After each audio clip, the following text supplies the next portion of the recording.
Não há bem nem mal.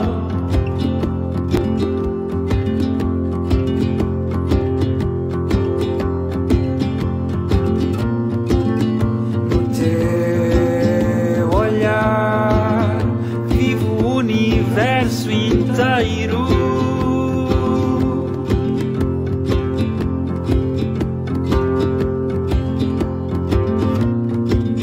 Sem fim nem princípio, és único e primeiro.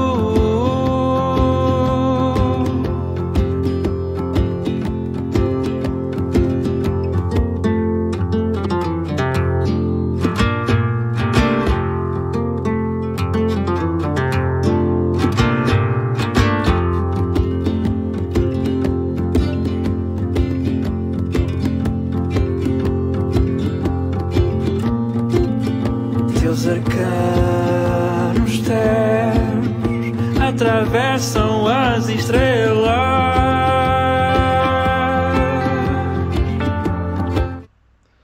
Será que a melhor maneira de lidar com as monoculturas é arrancar tudo e começar tudo novo? Será? Siga a falar sobre isso.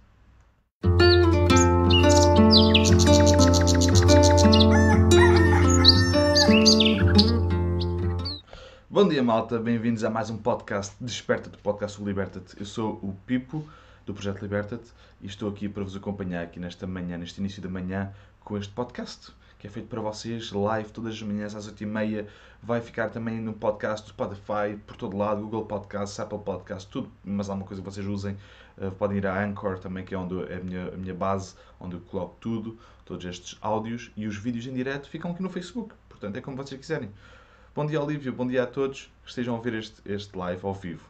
Ok, e hoje vamos falar um bocadinho acerca disso, que é um tema que eu acho que é bastante relevante e que eu já ouvi bastantes opiniões em alturas diferentes da vida, em alturas em que houveram grandes incêndios, grandes focos postos, outras alturas em que houve uma altura muito em que o próprio clima provocou incêndios, outra altura em que houve uma derrocada, e já ouvi muitas vezes o assunto monoculturas / eucaliptos falado, ok? Não, eu hoje não vou falar necessariamente de eucaliptos, ok? Vou falar de monoculturas e de como é que nós podemos adaptar isso a uma coisa, um bosque mais natural, a um bosque mais adaptado às nossas necessidades. Não mais natural, ok? Mais adaptado às nossas necessidades. Porque isso é o que realmente a gente quer. Nós queremos, não se esqueçam que permacultura é design sustentável para humanos em harmonia com a natureza. Quer dizer que se nós queremos fazer um design sustentável para nós, humanos, em harmonia com a natureza, nós vamos ter que adaptar algumas coisas. Vamos ter que observar e vamos ter que interagir, como vocês todos sabem. Bom dia, João. Viva! Quer dizer que, qual é que é? Vamos então dar um contexto. As plantas, incluindo árvores, plantas arbustivas, plantas anuais, plantas seja o que for, pequenas herbáceas, ok? Musgos, líquenes, tudo isso funcionam e precisam de extrair nutrição da terra, extrair comidinha da terra para crescerem e vão acumular isso nos seus corpos. Ok? Portanto, as árvores que vocês veem na rua é uma acumulação de carbono e de nutrição, nutrientes que estavam na terra. Se elas não tiverem isso, morrem, ou não crescem, ou há estases microbiológicas. Bom dia, Elvira. Com isto dito, quando nós estamos perante um sistema monocultural, nós estamos a olhar para um monte de bolhinhas nutricionais e bolhinhas de carbono, e portanto esse tal dióxido de carbono está ali concentrado, se bem que o solo é que sequestra mais carbono do que as próprias árvores, mas está ali muito carbono armazenado. Ok? Bom dia, Claudina. Quer dizer que, quando nós olhamos para uma monocultura, é isso que nós vemos. Quer dizer que vocês acham que acontece quando se corta tudo, se arranca tudo, nem se deixam as raízes, arranca-se tudo, vamos arrancar este eucaliptal, vrum, tudo fora. O que é que eu vou fazer? Queimar. Acham bem? Imaginem, o que é que vai acontecer quando vocês queimarem os eucaliptos? Vão libertar, lembrem-se, são acumuladores de carbono. Quer dizer que quando queimarem, ou quando se estiverem a decompor naturalmente, vão libertar sempre dióxido de carbono para a atmosfera. Qual é que é o grande problema hoje em dia da natureza, do mundo, do planeta? Aquecimento global. Portanto, eu fiz este tema porque eu decidi falar sobre este tema porque o aquecimento global é um facto, mas um facto ainda maior é que toda a gente fala disso, mas ninguém se importa. Pois o aquecimento global está aqui e eu estou aqui a fazer as minhas coisas. Okay? Mas o aquecimento global acontece com tudo aquilo que a gente faz. Nós não nos podemos esquecer é que o aquecimento global é equilibrado quando nós não arrancamos tudo do solo. Porquê? Para já, estamos a queimar a nutrição que nós tivemos a abusar da terra com uma planta só. Nunca acontece isso na natureza. Com uma planta só tivemos a abusar da terra, a extrair o máximo de comida. Bomba, bomba, bomba, bomba. E agora, cortar tudo, queimar ou levar dali para fora. Para vender, ou seja o que for. Vocês estão literalmente a queimar a nutrição da vossa terra. Nesse caso, se fizerem isso.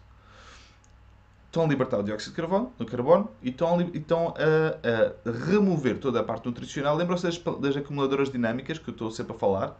As plantas mineiras, as plantas que vão lá abaixo, muito ao subsolo, buscar os minerais e os nutrientes que estão mais na profundidade e trazem para cima, que fica em formato de planta, vegetativo. Vocês cortam e deixam estar no sítio e depois deixam esses nutrientes disponíveis a plantas com o sistema radicular mais curtinho, mais pequenino. Okay? Uma coisa com este tipo de árvores, com plantas como o eucalipto, ou plantas monoculturais, vamos dizer assim, que é típico ver em monoculturas. Digo eucaliptos, digo pinheiros, ok? É o mais comum aqui em Portugal. Mas, se fizerem isso numa floresta de carvalhos, podem querer que isso também vai acontecer a mesma coisa. Mas uma floresta de carvalhos nunca tem só isso, se vocês repararem. Tem outros estratos, tem outros arbustos, tem outras coisas, ok? Mas pronto, claro que eu prefiro uma floresta de carvalhos, ok? Não é por aquele ser bom ou aquele ser mau, é só pela diversidade. Eu acho que eucaliptos no meio de uma floresta de carvalho podia funcionar até bastante bem para a produção de biomassa. Mas pronto, isso é outra conversa. Isso é um sistema natural e é uma parte da sucessão natural que também já falei um bocado disso mesmo nos cursos, ok? Agora, seguindo. Qual é que é a melhor maneira de nós adaptarmos isto? Sabendo nós que nós podemos ter... Bom dia, Fátima. Viva!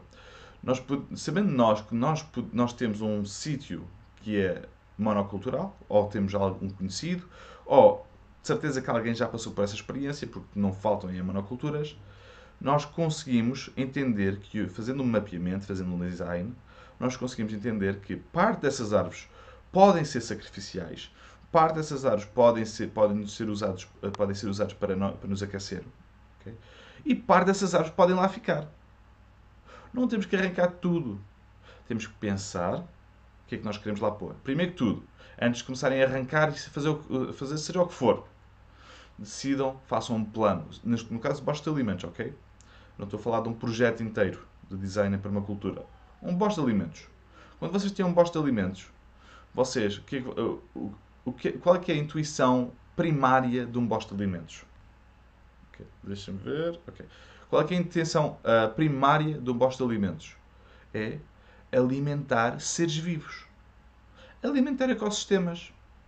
Tanto tu, como a tua família, como o cão, como o porco, como a microbiologia, os nematóides, protozoários, bactérias, fungos, entre outros. Tudo isso. Tudo isso. Quer dizer que, qual é que é o primeiro passo para nós adaptarmos um sistema monocultural em bosta de alimentos? E entendermos o que é que nós queremos extrair de lá. Queres lenha? Ok, vai ser um design diferente. Queres comida? E lenha? E cogumelos? Queres produzir madeira para produzir cogumelos no futuro?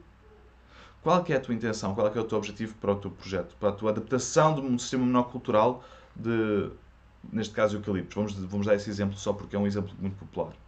Okay?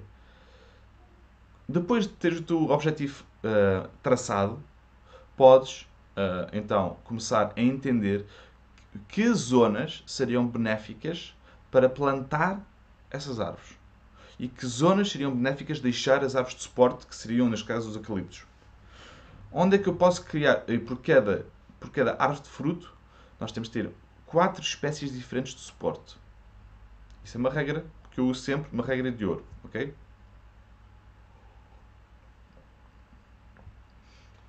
Se nós tivermos isso em consideração, não tem que ser 4 árvores.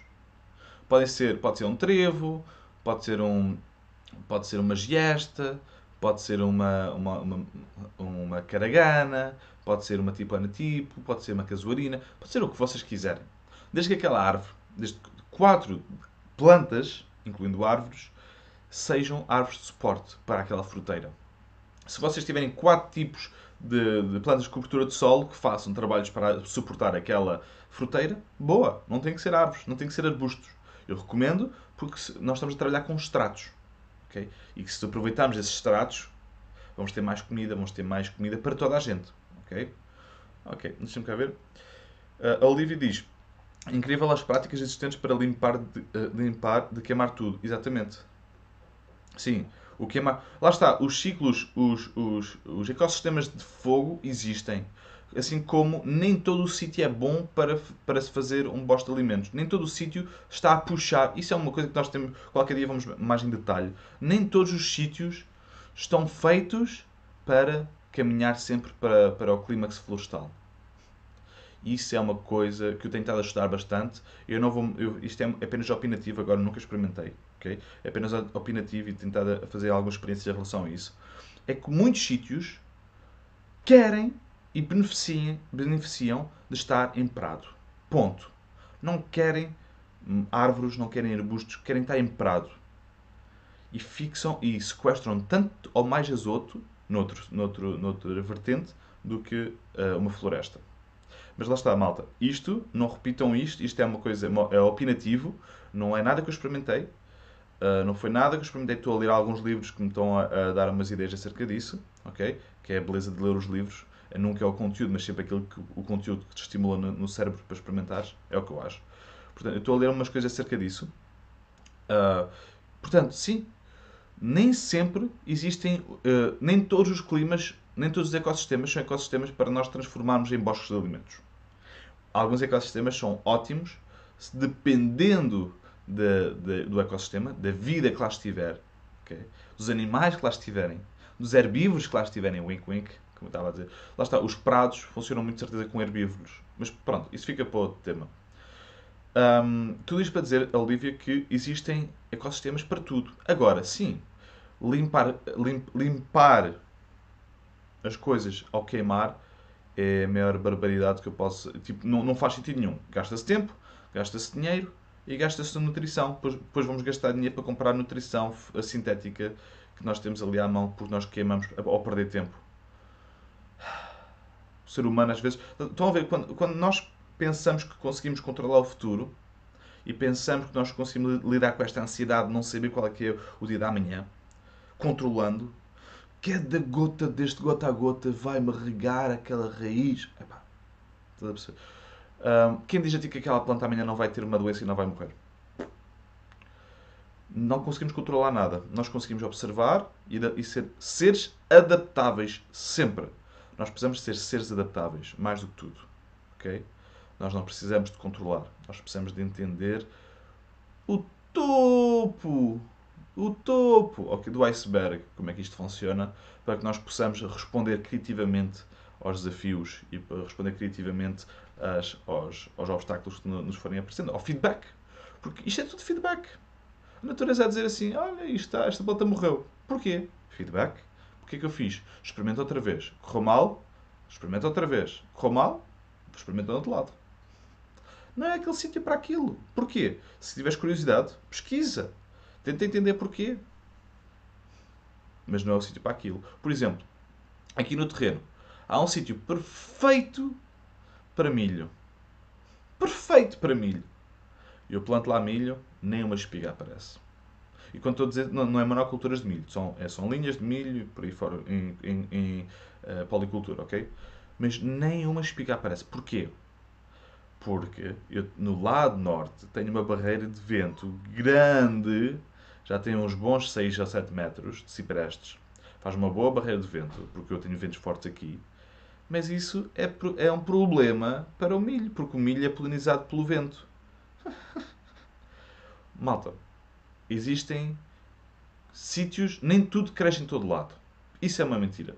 Nem tudo funciona, nem tudo cresce em todo lado. A permacultura às vezes é desafiante, nem sempre, não é aquele o amor em uma cabana. A permacultura é investigação. E é uma revolução. Porque se todas as pessoas cultivassem, se nem que tivessem 2 metros quadrados, se cultivassem esse pedacito, se não só cultivar, mas transformassem aquele pedacito em algo mais sustentável. Sustentável, digo, para as suas necessidades. Imagina, tens uma varanda virada a norte, mete lá 2 troncos de cogumelo shiitake. Durante os próximos anos, não vais ter que ir comprar cogumelo shiitake. É uma revolução pacífica, em que nós dizemos: tu tens o poder, tu consegues fazer isto, mesmo que erres, tu consegues, vais conseguir. Um erro é só falhas repetidas e não seres adaptável. Tu, a única maneira de errares é de falhares e ir-te embora.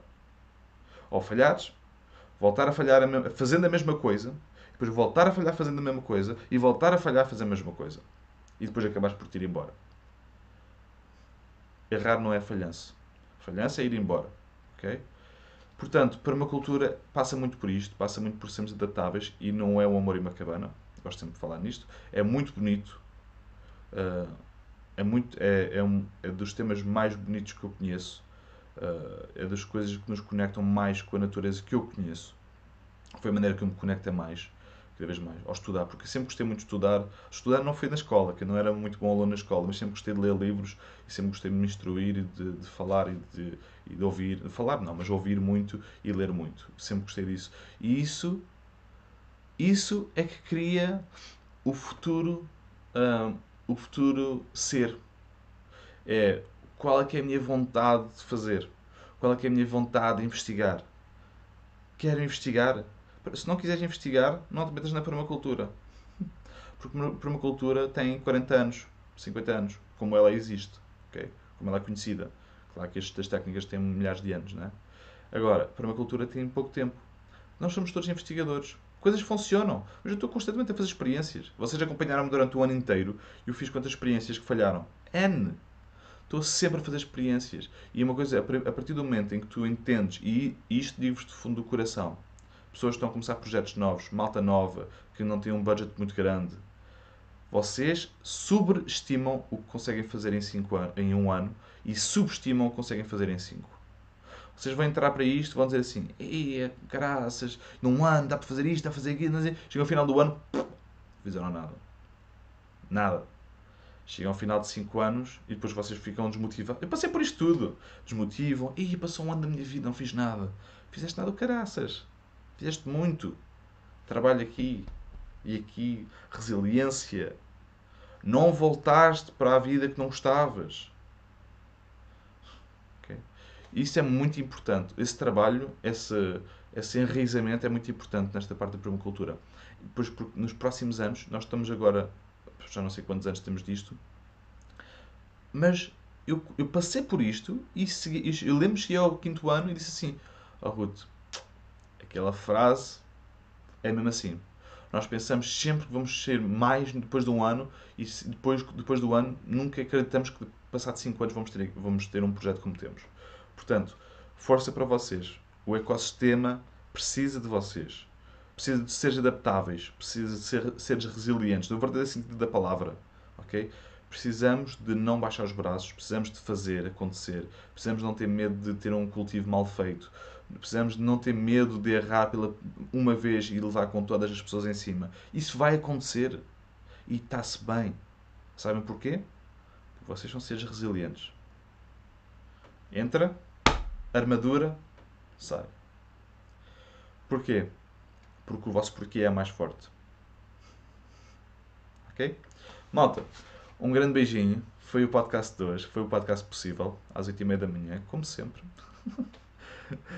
Está tudo bem aqui por casa. Muito obrigado às pessoas que estão preocupadas. Este podcast foi para a comunidade. Um grande beijinho para vocês todos. Obrigado pelas mensagens de apoio que vocês mandam em privado também. Gosto muito. E dos presentinhos que me mandam. Adoro-vos por isso, meu. Vocês são muito queridos. Alguns até descobrem a minha morada sem eu saber como. Provavelmente deve estar por aí na net. Mas obrigado por isso. Obrigado por todos os presentinhos e as coisinhas giras que vocês mandam. E nós somos todos ouvidos para receber sempre tudo o que vocês querem enviar. Porque lá está. Nós, para podermos dar, também temos que receber. Isso é uma coisa mesmo interessante. Não interessa se é muito, se é pouco, ok? É permitir às pessoas de dar e permitir-nos a nós recebermos, ok? Malta, espero que... Bom dia, Maria. Estamos agora a concluir este podcast, mas depois podes ver em gravação.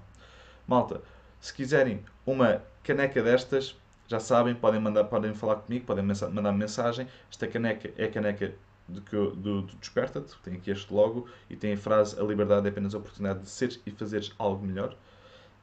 Se quiserem uma destas, se quiserem oferecer alguma destas para o Natal, falem comigo e eu arranjo maneira de vos fazer chegar uma, ok?